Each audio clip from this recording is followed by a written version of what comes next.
have been studying the elements of art. Earlier this year, we talked about line, shape, and color, and now we're going to talk about texture. Texture is the way something feels. Think about all of the textures you know: rough and bumpy, shiny and smooth, sharp, hairy, furry. If you have your own pet chameleon and you hold it in your hand, you would realize that it has a rough and bumpy texture on its back. That is actual texture. If you draw a picture of your chameleon and you try to make it look rough and bumpy, that is implied or visual texture. The piece of paper you've drawn it on doesn't feel like a chameleon. It looks like it would feel like a chameleon. The paper still feels like a piece of paper. Even if you make that picture in color, it still is implied or visual texture. Some art is created with actual texture. This is a sculpture of a bowl and a spoon and a plate that is made out of animal fur. It's titled Object, and the artist's name is Oppenheim. This is actual texture. This is the sculpture, The End of the Trail of Tears, and it's in the Cowboy Hall of Fame in Oklahoma City, Oklahoma. If you were able to touch the horse, you would be able to feel the texture of his mane and feel the sharp point of the spear. This is a print called A Young Hare by Albrecht Dürer. It is implied or visual texture. The paper that this is on doesn't feel like rabbit fur. It feels like a piece of paper, but the artist has created an implied texture to make you think that the rabbit is furry. This is a painting titled Phil by the artist Chuck Close. It has implied texture of hair, skin, and clothing, but the painting canvas still feels like a painting canvas. For this project, you're going to need a piece of paper and something to draw with.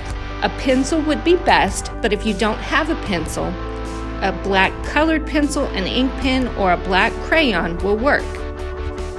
We are going to create examples of visual texture. Fold your paper in half twice and open it back up.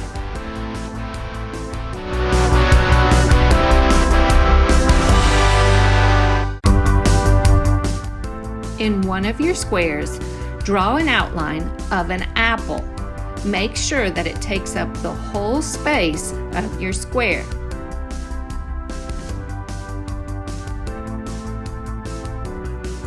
Now, use your pencil to shade in the apple. We want the apple to have a nice, smooth, realistic texture. So you're going to shade with your pencil lightly for the most part of the apple and make it a little bit darker around the edges. If you make the edges of an object just a slight bit darker than the whole entire object, it will give it a more three-dimensional appearance. Remember, we want this to be nice and smooth, so take your time when you are filling in the shading for this apple project.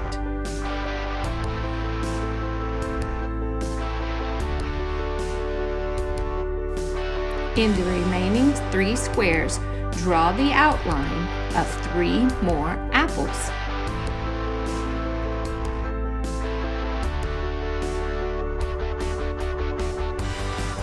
In those apples, create 3 more different types of texture. You know, the texture that an apple wouldn't be. If my apple was hairy, how would it look? So in this one, I'm adding lines to make the appearance of hair. You can still make the edges just a little bit darker to give it the illusion of form.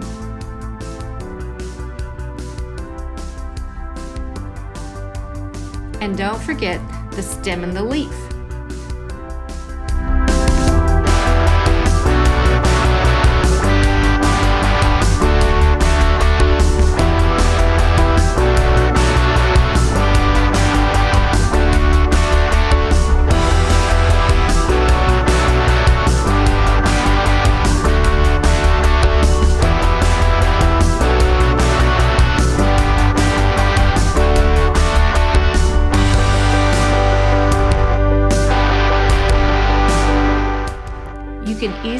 create the appearance of a brick texture by repeating horizontal rough lines across your apple and then short vertical lines that repeat but don't line up with the one right above it.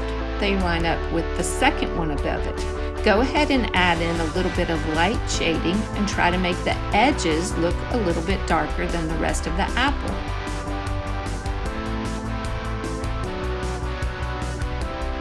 To make a cobblestone apple, begin by drawing diagonal lines across your apple from 3 different directions. That creates different sized triangular shapes. Then fill in those triangular shapes kind of circle-ish or oval-ish, making them really dark on the edges.